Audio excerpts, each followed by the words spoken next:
Hi everyone and welcome to the Truck King YouTube channel. Last year, Honda introduced a larger, more powerful 500 class engine into its ATVs. But what if you want that bigger engine and none of the bells and whistles? Well, that's the model you're looking at right here. This is the 2021 Foreman without power steering, and we're gonna review it. So in this video, we'll hit the trail. I'll tell you how this thing rides. We will go over all the features, actually more importantly, all the features that are not here, and then I will go over the price and tell you if this most affordable model is actually a good value.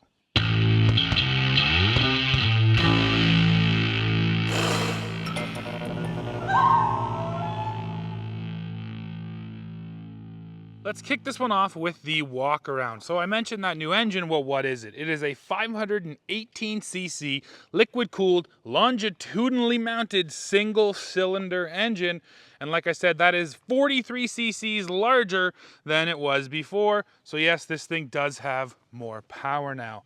Now, because this is the base model, it's just a 5-speed automatic with what they call an automatic clutch. So yes, this model is a foot shift only. You'll probably know most Honda ATVs have the handlebar mounted buttons to shift. Well, not this one. This most basic model is foot shift only, and we will talk more about that coming up in terms of how it handles. Now, looking at suspension, the travel here is actually not bad. The front and the rear, you're getting 7.3 inches of travel. Now, that's actually more than something like that Pioneer 520 that we also recently tested on the channel. Now, up front, you're getting A-arms, but the difference with this more affordable model in the rear end, you're getting a solid axle, so no independent suspension. Once you step up to the Rubicon, this will be independent suspension, but on this more basic model, you just get that single shock back here, and you also just get a single drum brake on the rear end, as opposed to a pair of discs up front. Now, looking at the tires, you have a basic set of steel wheels, and these are 25-inch tires. Now let's talk about overall size of this machine. If you're talking about width, this is 47.4 inches. Overall length here is 82.9 inches. Ground clearance comes in at 7.5 inches, and the wheelbase here is 50 inches. Talking about curb weight, this machine weighs in at 639 pounds, and Honda says that is a ready-to-ride weight with a full tank of gas and fluids. Speaking of fuel, your capacity there is 14.7 liters. Now, if you look at the racks here, the nice thing is, even though this is the most affordable model, you can still buy those Honda Pro Connect accessories, and the weight capacities here, 40 kilograms or 88 pounds on the front rack, and 80 kilograms or 176 pounds on the rear rack. Towing capacity here comes in at a total of 850 pounds. Now I can show you a couple other things, and one thing that stands out to me on this Honda is the amount of storage. So first of all, this little nose storage bin is nice. Second of all, you get the storage over here in the fender. Really important because you can reach it while you're sitting there. It's nice to have at-hand storage. And then a really large storage bin is hiding back here behind your rear brake light. And there's actually a little toolkit in there. That's another nice storage. So yes, for an ATV, there's a lot of storage on this thing. Another stark contrast to that Pioneer 520 we had, which I thought didn't have nearly enough storage. Well, I think that's just about it for the Walkaround. Like I mentioned before, this is a very basic model, so I'm curious to see how it handles. Matthew and I spent a whole day with it on the trails, and now let's head out and you can see how much fun we had. Now let's talk about how this thing actually rides out there. And to me, the ride here is really defined by the transmission, because again, it's a 5-speed automatic, but it's a foot shift only. So there's no clutch here or anything, but you can only shift gears using your left foot. Now, the machine you're looking at right here is brand spanking new. We're the first people to have it. The action, you really got to pull up on it with your foot. I suspect over time it would get a little easier, although I'm still a little surprised at kind of how much I got to lay into it with my left foot to get this thing to shift. Another important note, you have to lift off the throttle every time you shift, kind of like in a manual, so that's one thing you got to get used to. The key to driving this transmission is learning all the gearing. So first here is an ultra low. You're only gonna want that if you're rock crawling or pulling a big trailer or something. Besides that, you're always starting in second. And I actually find myself leaving it in third most of the time for just around the lot here and stuff. Third takes you off nice and slow, but it's quick enough that you're not just creeping along. And then of course, if you're out there really moving, you can get up into those higher gears. What it comes down to for me is this. Is this setup livable? Yes. But is it kind of annoying? Yes. And especially if you're in water like this or mud, you can't always get to that foot shift. And here comes the proposition from Honda, so to speak. For about 1,200 bucks Canadian, you're gonna get up into the power steering model, and that model comes with buttons on your handlebars to shift this automatic. So for a little over 1,000 bucks, you're gonna get power steering and that auto shifter. I think it's worth it. I think having those buttons is really a big deal, makes this machine that much easier to live with every day.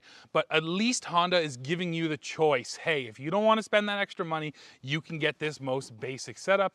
And if you're okay with the foot shift, which does work well, then you're good to go and you can save a couple bucks. All right, folks, here's the situation. That tree's blocking the trail and we got this Honda, so we're gonna see what kind of pulling power it has. And Honda says that first gear is an ultra low first, so we should have lots of torque, although this tree is heavy, so let's see what happens.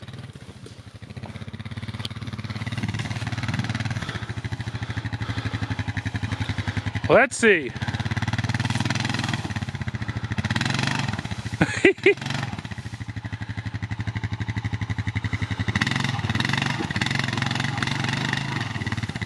Well, I don't think it's happening, man. It's heavy. It's digging in there, but it's caught down there. I can see it. Well, she didn't quite have the power to move the log, so let's see you go over the log. Sometimes you gotta make a trail.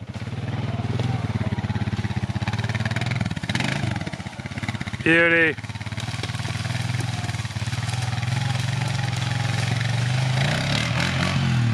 So how about power and handling? Well, I like this new powertrain. Those extra 43 cc's really beef up the low and the mid-range. This, machine is not a high-end screaming kind of machine. So you want the power to be there down low so you can get some work done, and it feels excellent. First of all, we were out on the trail and we came across a big down tree, and you can see how easily this Honda just jumped up and over that tree. That was in the ultra low first gear. And if you're curious about top speed, well, Matthew did do a top speed. All right, here we go.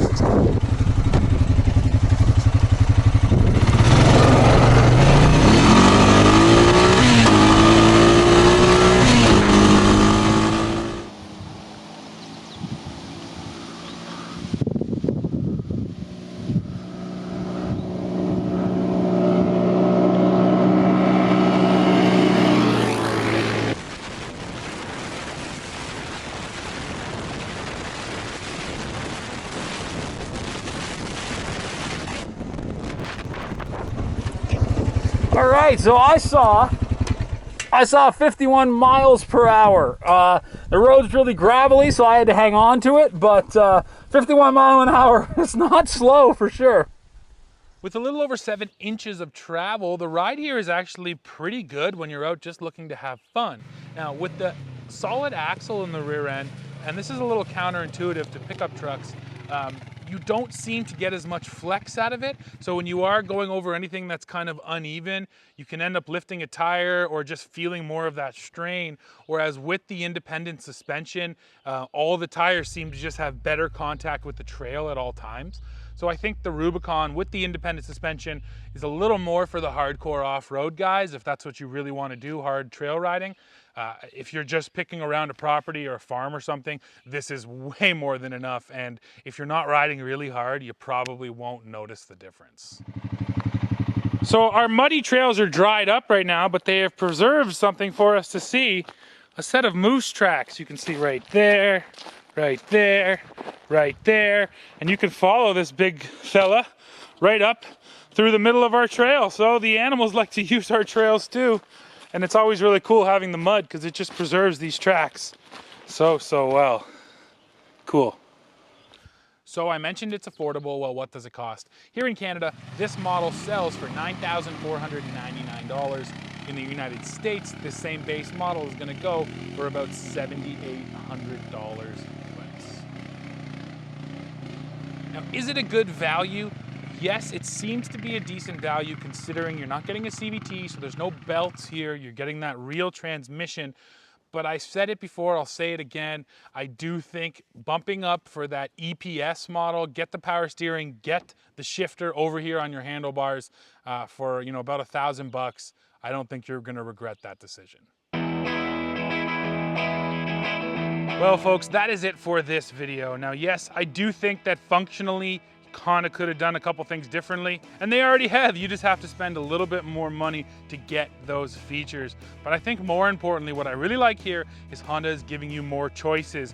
With this bare bones stripped down model, you don't have to spend the money if you don't want those features, and more choices is always a good thing.